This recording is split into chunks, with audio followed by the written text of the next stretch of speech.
صدر اوباما نے دسمبر 2009 میں یہ اعلان کیا تھا کہ جولائی 2011 میں افغانستان سے امریکی فوجوں کا انخلاء شروع ہو جائے گا۔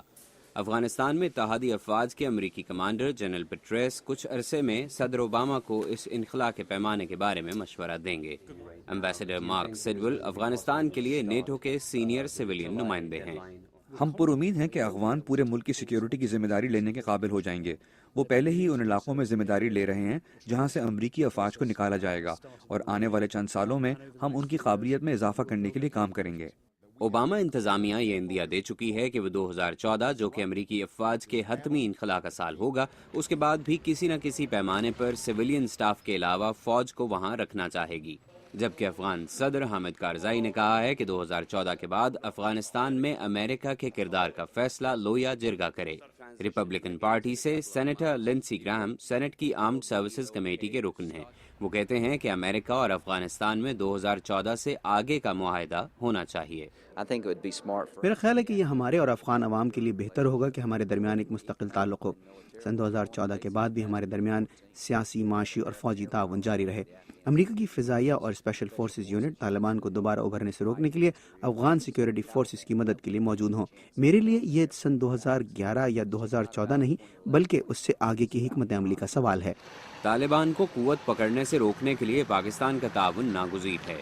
اس تعلق میں اتار چڑھاؤ آتا رہتا ہے۔ ہم ریمنڈ ڈیوس کیس کے بعد کافی مشکل وقت سے گزرے ہیں۔ امریکی افواج کے سربراہ ایڈمرل مائک مولن کہتے ہیں کہ امریکہ اور پاکستان کو ایسے تعلقات قائم کرنے چاہیے کہ جب بھی دونوں ملکوں کو ایک دوسرے کی ضرورت پڑے تو ایک دوسرے کی بات کو سمجھ سکے، کیونکہ یہ تعلق جب بھی ٹوٹا ہے اس سے نقصان ہی ہوا ہے۔ ہم نے جب بھی تعلق ختم کیا ہے تو ہم نے خود اپنے لیے گڑھا کھودا ہے، اور جب ہم واپس تعلقات قائم کرنے جاتے ہیں تو وہ گڑھا مزید گہرا ہو چکا ہوتا ہے۔ میں سمجھتا ہوں کہ ہم دوبارہ ایسا کرنے کے متحمل نہیں ہو سکتے۔ میرے نظریے کے مطابق ہم اس تعلق کو بہتر کرنے کے لیے کام کرتے رہیں گے۔ یہ تعلق بہت اہم ہے۔ ہم دونوں کو اپنے اپنے ملک میں چیلنجز کا سامنا ہے۔ ہم دونوں کی ترجیحات ہیں۔ میں جنرل کیانی اور باقی لوگوں کو خراج تحسین پیش کرتا ہوں جو اس تعلق کو برقرار رکھنے کے لیے کام کر رہے ہیں۔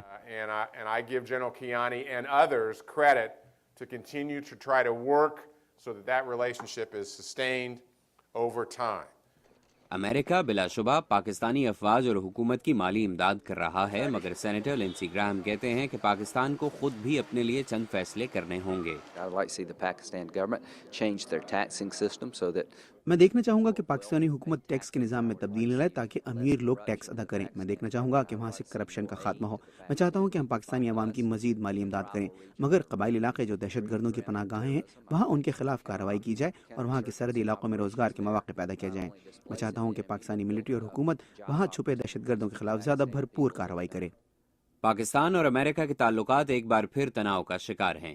گزشتہ ہفتے ISI کے چیف جنرل شجاع پاشا مختصر دورے پر واشنگٹن آئے اور CIA کے ڈائریکٹر لیون پینیٹا سے ملاقات کی، جس میں انہوں نے مطالبہ کیا کہ پاکستان کے خفیہ ادارے کو پاکستان میں CIA کے آپریشنز اور سٹاف کے بارے میں مکمل اعتماد میں لیا جائے، اور یہ مطالبہ بھی کیا کہ ڈرون حملوں کو ختم کیا جائے۔